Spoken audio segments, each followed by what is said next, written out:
Assalamualaikum warahmatullahi wabarakatuh.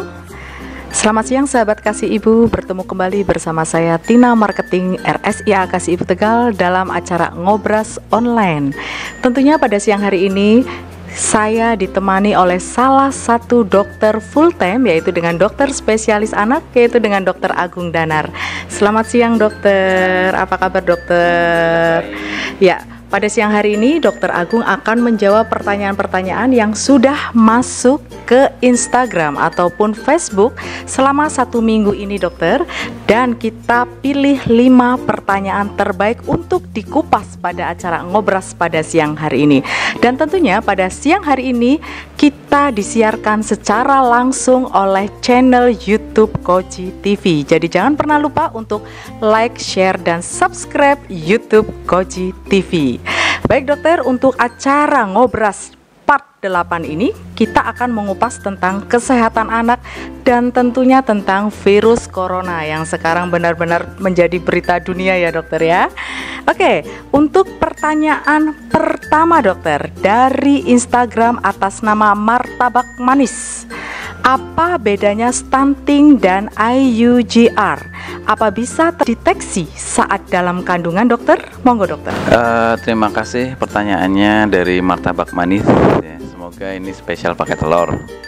Baik, jadi begini, itu adalah suatu definisi yang berbeda, walaupun beberapa hal mirip secara definisi yang dasarnya mirip, karena dia kan seperti gagal tumbuh. Namun kalau untuk stunting itu adalah kalau untuk stunting itu sendiri sebetulnya pengertiannya lebih kepada kondisi pertumbuhan yang tidak optimal ya, ketika diukur menggunakan grafik pertumbuhan tinggi atau panjang menurut usia itu berada di bawah kurang dari 1 standar deviasi. Jadi kalau boleh kita katakan ini adalah suatu kondisi kekurangan atau malnutrisi protein yang kronis. Nah, kalau misalnya dia dalam ukuran bayi sudah lahir gitu, anak-anak ya, jadi definisinya itu dia harus sudah lahir anaknya ini. Jadi tidak ada stunting pada masa di dalam intrauterin atau dalam kehamilan. Ketika dia nanti pertumbuhan tidak sesuai dengan plot grafik yang di bawah kurva pertumbuhan terhadap tinggi dan usia itu di bawah minus 1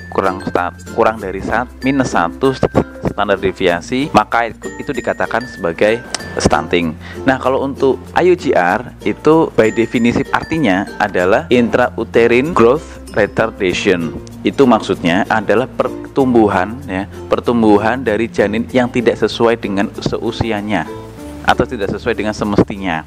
Nah, ini yang dikatakan sebagai pertumbuhan yang tidak sesuai berdasarkan pertumbuhan bayi tetapi di dalam intrauterin. Beda dengan stunting.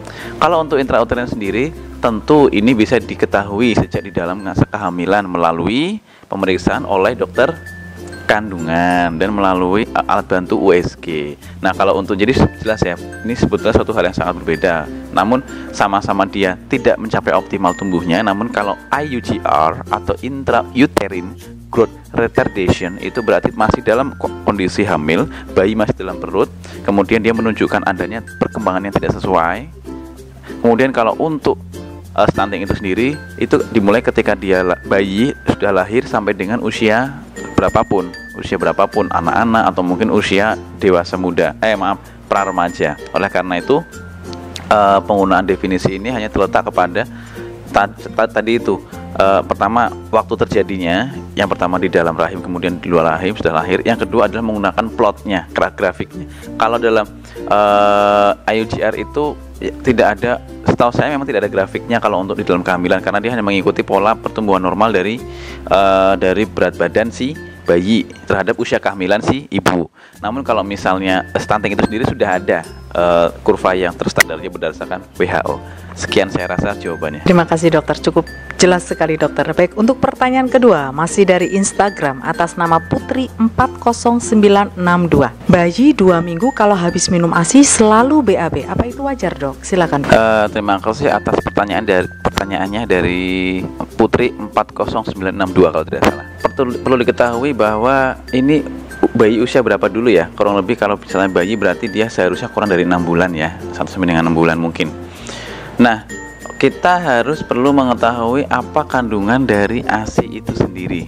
ASI itu sendiri adalah suatu cairan yang hidup sebetulnya. Nah, kandungan itu banyak mengandung salah satunya adalah protein, air, kemudian lemak. Nah, ini yang belum mungkin diketahui oleh banyak orang, yaitu banyak mengandung laksansia atau banyak mengandung serat.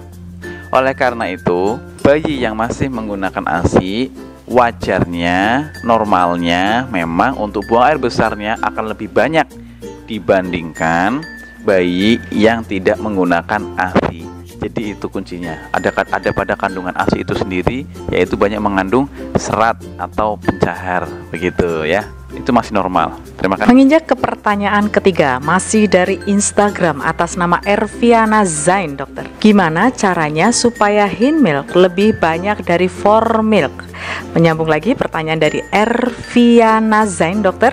BB anak naiknya cuma sedikit padahal ASI terus. Gimana caranya biar BB naiknya banyak dokter? Terima kasih atas pertanyaannya dari Bunda Erviana Zain. Jadi begini, untuk yang masih awam tentang istilah For Milk dan Hind Milk, jadi itu sebetulnya adalah sama dengan For Milk itu adalah ASI awal ya. Kemudian Hind Milk itu adalah ASI akhir, di mana itu memiliki banyak perbedaan. Perlu kita ketahui bahwa ASI itu ada 3 ya. Yang pertama itu kolostrum, itu yang berwarna seperti kuning kental ya. Itu yang akan muncul ketika ibu pertama kali mulai menyusui. Biasanya di awal setelah periode melahirkan, setelah melahirkan atau ya beberapa jam setelah melahirkan, atau mungkin pada saat akhir menjelang melahirkan, jadi akhir bulan menjelang mau melahirkan itu sudah mulai keluar. Kemudian yang pertama ya itu. Yang kedua, For Milk itu ASI awal adalah ASI yang bentuknya atau cairannya berwarna putih atau bening ya, putih biasanya. Kemudian dia sifatnya cair dan banyak mengandung air dan protein.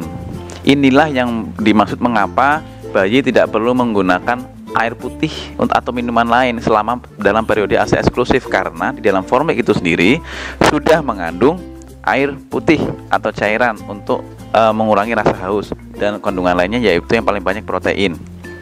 Kemudian untuk yang ketiga yaitu Hind Milk atau kita sebut sebagai ASI akhir, itu adalah ASI dengan konsistensi atau dengan bentuk cairan yang berwarna lebih kental, terkadang berwarna agak putih atau kekuningan atau berwarna sedikit ya, ada tekstur warnanya ya.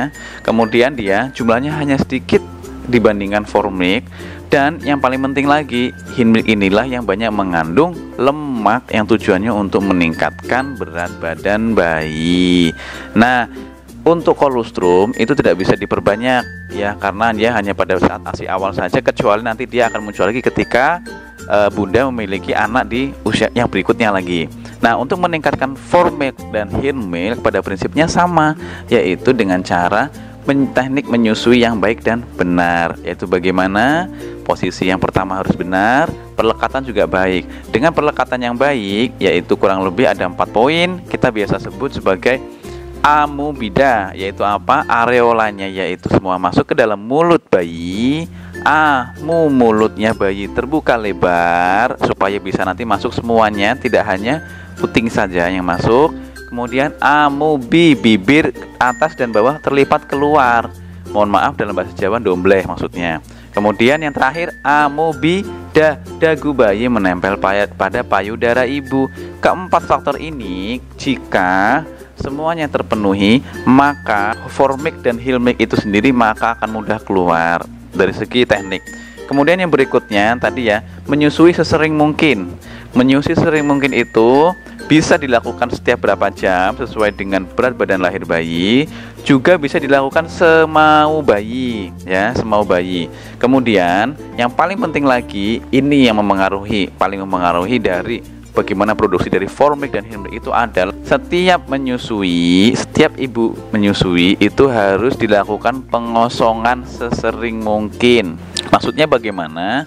Jadi dalam teknik menyusui itu sendiri tidak boleh dilakukan teknik selang-seling. Beberapa artikel yang pernah saya baca di artikel awam itu ada salah satu metode menyarankan jika menyusui sudah berlangsung selama beberapa menit, jika bayinya masih meminta ASI, maka harus diberikan ke payudara yang satunya lagi. Saya katakan itu bisa mempengaruhi proses pengosongan ASI. Jika proses pengosongan ASI itu tidak efektif atau tidak kosong, maka hanya ASI awal sajalah yang masuk ke bayi, yaitu hanya formik saja yang dimana banyak mengandung protein dan air. Akibatnya apa? Bayi akan kesannya kembung dan sering minum terus, namun berat badan kurang naik atau berat badan naiknya sedikit. Padahal di akhir dari sesi menyusui itu, jika akan menjelang kosong, maka bayi akan mendapatkan yang namanya hind milk atau ASI akhir yang banyak mengandung lemak, yang dimana digunakan untuk pertumbuhan berat badan bayi yang lebih efektif. Jadi pertanyaannya nyambung berarti ya, supaya bisa memperbanyak formik dan hind milk itu tidak bisa dipecah-pecah. Formik gimana, hind milk gimana, tidak bisa, tapi harus satu paket, yaitu dengan satu ya kita meningkatkan makan yang baik, bergizi, tidak ada makanan khusus untuk ibunya. Kemudian harus rileks, tidak boleh stres, menyusui sesering mungkin, dan kemudian teknik menyusui yang benar yaitu dengan cara posisi pelekatan yang baik serta pengosongan ASI sesering mungkin. Jangan melakukan selang-seling dalam sekali periode menyusui. Begitu. Jadi mungkin untuk pertanyaan yang berikutnya bisa terjawab ya. Bagaimana kok bisa, kalau tidak salah tadi pertanyaan kedua, sering minum ASI menyusui namun berat badan tidak naik-naik. Itu ada dua hal sebetulnya, tergantung dari usia dari bayi tersebut. Ada juga mungkin yang pertama, penyebab pertama itu menyambung ke yang pertanyaan sebelumnya ini. Jadi mungkin cara menyusuinya masih banyak yang masuk adalah formiknya. Jadi anaknya kesannya sering minum tapi berat badan tidak naik.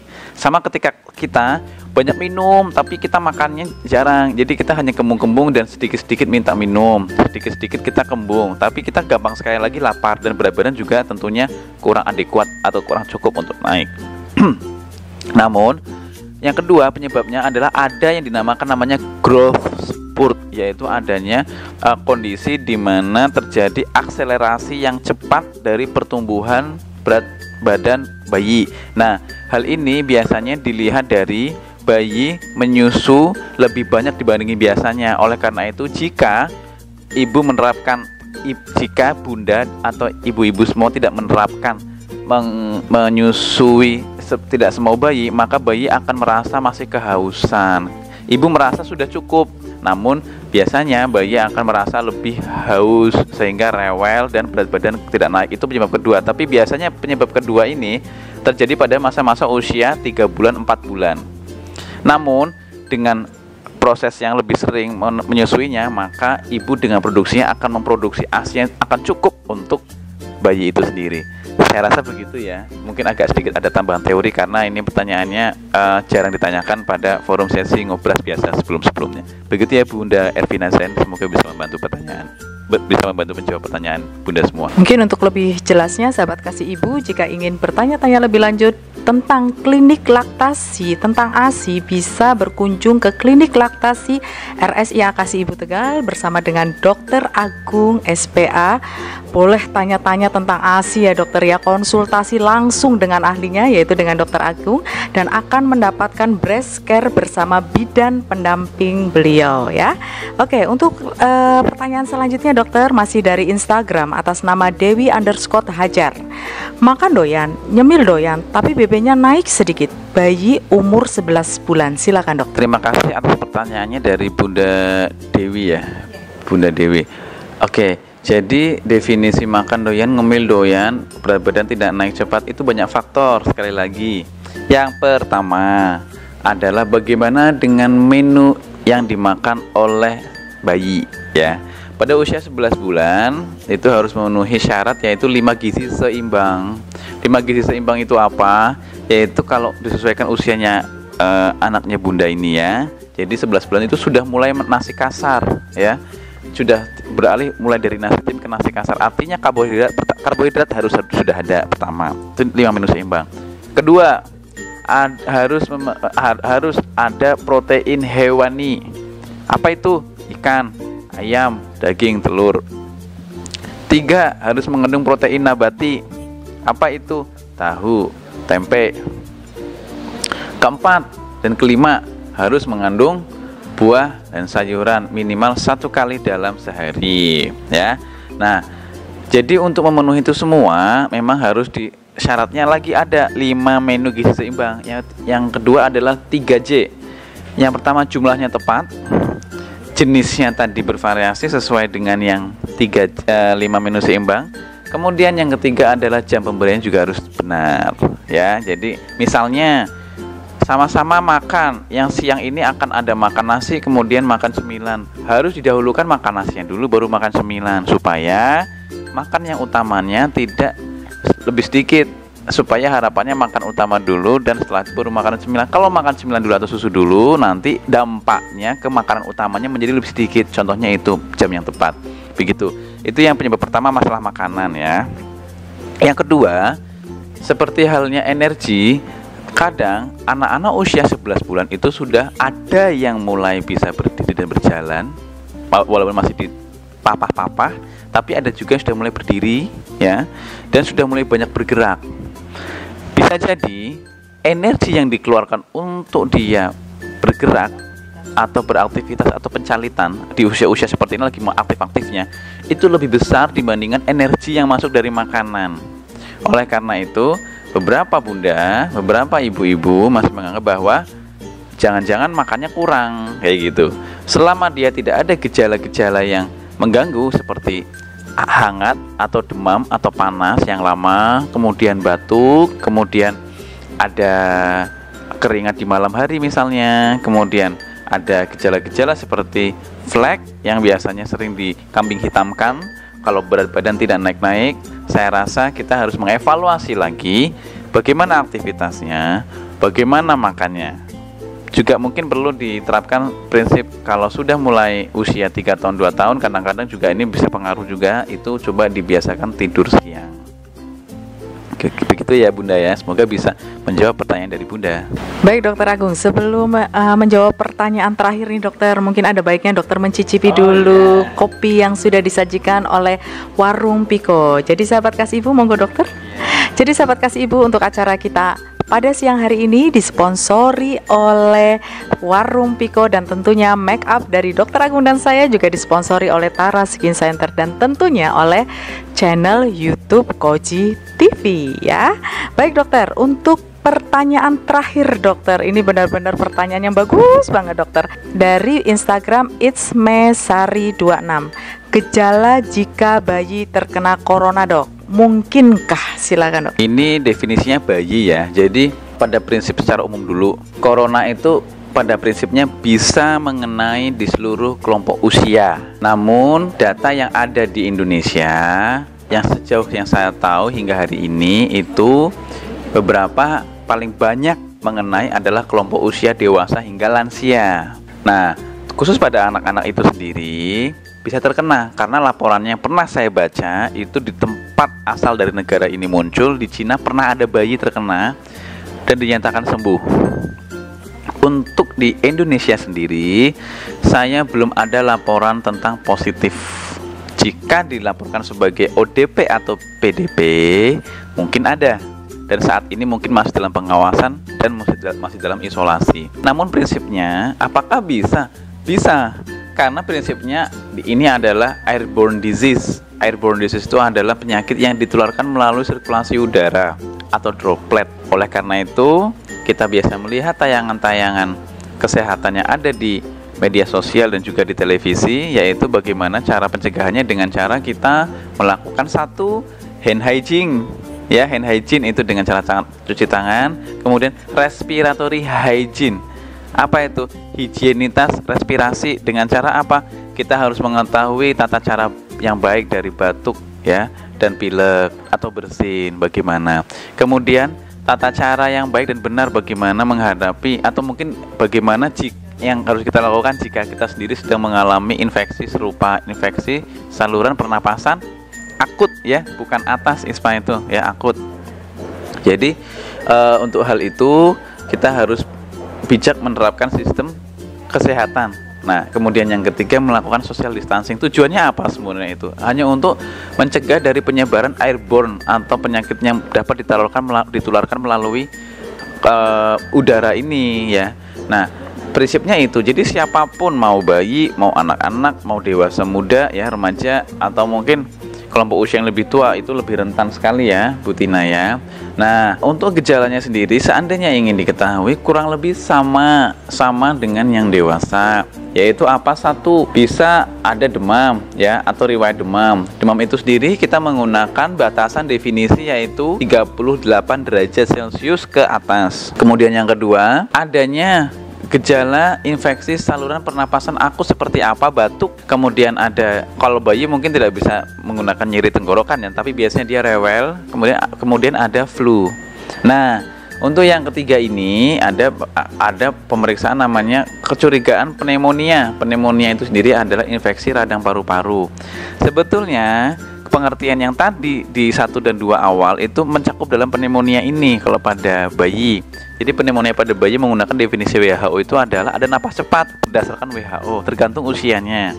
Napas cepat berdasarkan WHO ya. Jadi mungkin kalau saya 40 kali sudah termasuk cepat, tapi kalau untuk bayi ada beberapa batasan definisi sendiri, itu bisa dikonsultasikan kepada dokter setempat. Kemudian yang kedua, ada tanda-tanda dyspnea atau sesak napas. Misalnya apa? Yaitu tadi napas cepat, kemudian ada gambaran tarikan dinding dada ke dalam. Kemudian ada yang paling gampang dilihat lagi adalah di bagian hidung. Biasanya untuk anak-anak yang mengalami sesak itu ada cuping hidung. Jadi napasnya itu seperti kembang kempis hidungnya. Namanya napas cuping hidung. Itu salah satu tanda-tanda sesak. Atau kasus yang lebih berat lagi, itu biasanya bayi bisa mengalami kondisi seperti dia air hangat mangap. Seperti itu sudah sangat berat. Nah, itu ditambah dengan pemeriksaan fisik yang dilakukan oleh dokter, kemudian dilakukan pemeriksaan foto polos di bagian paru-paru, itu bisa membantu menegakkan penyakit dari corona sendiri. Apakah harus gejala-gejala dari pernapasan pada bayi? Kebetulan pada bayi sendiri juga cukup tidak khas, daripada anak-anak pada umumnya juga tidak khas seperti pada dewasa harus ada batuk, pilek, sesak. Anak-anak bisa terjadi satu, dia malas minum ya, kemudian dia terlihat loyo, tidak aktif kembali, kemudian juga bisa terlihat diare atau muntah ya. Jadi gejala-gejala seperti tadi itu jika ada pada bayi itu perlu dicurigai, walaupun tidak semuanya terjadi secara bersamaan. Begitu ya. Jadi gejala yang tidak spesifik tadi mungkin harus dikonsultasikan ditambah dengan riwayat dari, kalau dari pemerintah menganjurkan ada pertanyaan mengenai screening perjalanan riwayat dari daerah yang terjangkit atau terdapat transmisi lokal atau terdapat orang yang kontak dari daerah yang mengalami terjangkit atau transmisi lokal. Saya rasa demikian. Stay safe, kita harus sama-sama jaga kebersihan. Pesan saya, jagalah kebersihan diri. Setiap pulang dari rumah kita harus mandi, terutama untuk orang tua yang bekerja di pusat pelayanan publik ya, kesehatan masyarakat, tempat umum. Pulanglah, kemudian bersihkan diri sebelum bertemu dengan keluarga, terutama anak. Lakukan hand hygiene dengan baik dan benar, yaitu 6 langkah jika menggunakan hand rub atau hand sanitizer atau alkohol, atau menggunakan sabun. Kemudian yang kedua, lakukanlah respiratory hygiene. Gunakanlah masker secara bijak, buang dengan bijak. Kemudian cara batuk yang baik dan benar. Dan yang ketiga adalah melakukan social distancing atau menjaga jarak kurang lebih 1 meter pada orang-orang yang sedang mengalami infeksi saluran pernapasan akut. Saya rasa begitu, Bu Tina, untuk menjawab pertanyaan yang terakhir. Semoga bisa membantu menjawab dari pertanyaan Bunda-Bunda sekalian. Terima kasih. Baik sahabat kasih Ibu, 5 pertanyaan sudah terjawab oleh Dr. Agung. Praktek setiap hari Senin sampai dengan hari Sabtu, pagi jam 7 sampai jam 12 siang dan sore jam 5 sampai jam 8 malam. Dan khusus untuk klinik laktasi, beliau hanya melayani di hari Senin sampai dengan hari Sabtu, tapi di jam 8 sampai jam 10 saja, gitu ya dokter. Baik sahabat kasih ibu, dengan berakhirnya 5 pertanyaan tadi, saya bersama Dokter Agung pamit undur diri dari sahabat kasih ibu. Insya Allah Kak, kita bertemu kembali dalam acara Ngobras Online yang tentunya kerjasama RSIA Kasih Ibu Tegal dan disiarkan secara langsung oleh channel YouTube Koji TV ya. Dan untuk siaran kita pada siang hari ini akan disiarkan ulang kembali lagi oleh channel YouTube Koji TV. Jadi jangan pernah lupa untuk like, share, dan subscribe channel YouTube Koji TV. Sekian, wassalamualaikum warahmatullahi wabarakatuh. Waalaikumsalam warahmatullahi wabarakatuh.